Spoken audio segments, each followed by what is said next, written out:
What's your view of the current corruption investigations in Turkey and the turmoil that surrounded them?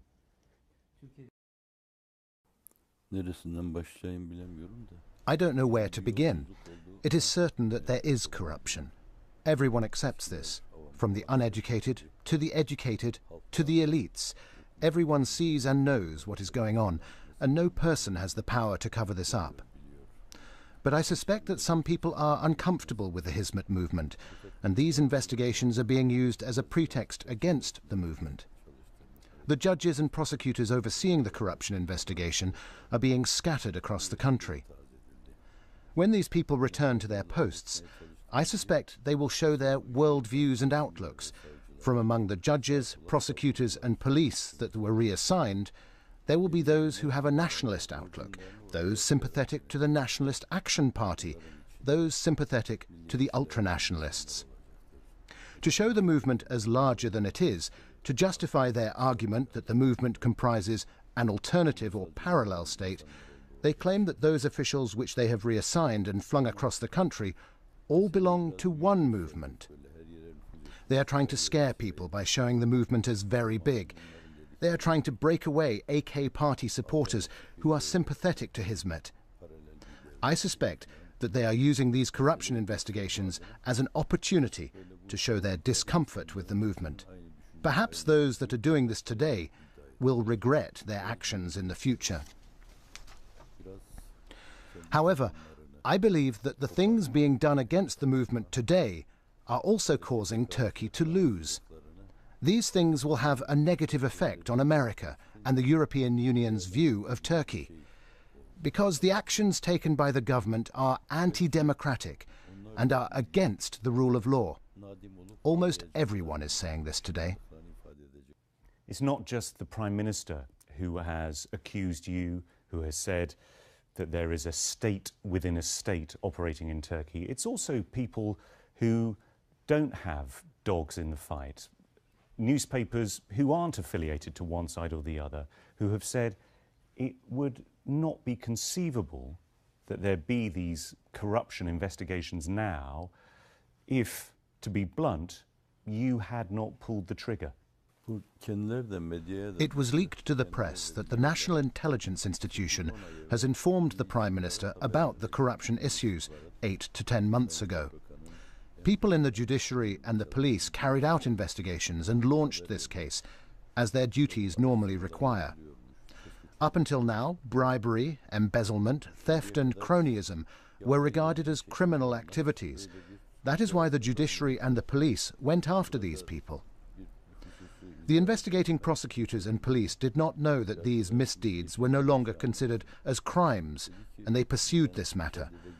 This made the government unhappy, and, as a result, they are talking about these officials being a state within a state. They are not talking about wrongdoings such as bribery, about the rigging of state bids. These things are being presented as normal and acceptable. It is not possible for these people to take orders from me. This situation has nothing to do with me. As I have previously said, I do not even know 0.1% of those running these investigations. I can say this wholeheartedly. Isn't it also true, though, that once upon a time you did see a common cause with the AK Party, with Recep Tayyip Erdogan? Now you have your profound differences of opinion over relations with the Muslim Brotherhood, which maybe you think have been too close with Turkey, relations with Israel, which maybe you think have deteriorated under this government, and also the relationship with the Kurds. Would you say that on those three issues you have now diverged from the AK Party and from Recep Tayyip Erdogan? We have never been completely aligned with one particular party. On the Kurdish issue, we supported a peace process before the government. All I can do is to encourage, and I sent a document with recommendations and proposals to the Prime Minister, stating that the region needs to be embraced, and its needs met in education, healthcare, religious affairs and security. I said that if you do not embrace these people, those who have been persecuted in the past will carry on and grow their grievances into the future. But these views were not taken up. Perhaps it has been about 10 years since we put our views and recommendations forward, but they have tried to show me as being against the peace process. No, absolutely not. Maybe our method was different to that of the government, but the allegation of the movement being against the peace process is slander. It is an unfair portrayal. It is a form of aggression and attack. A lot of people have said that you have had concerns about this peace process with the PKK, with Öcalan. Is that correct? I did not say anything openly. However, they denounced him as a terrorist at one time, sentenced him to life in prison, even sentenced him to death, though due to the EU's disposition on this matter, they did not proceed. I do not know the rationale, but maybe it was due to the elections. It was to appeal to the PKK, Öcalan and Kurds in that region. Öcalan was unhappy with what we were doing for the Kurdish people. Those in the mountains don't want the terrorism to stop.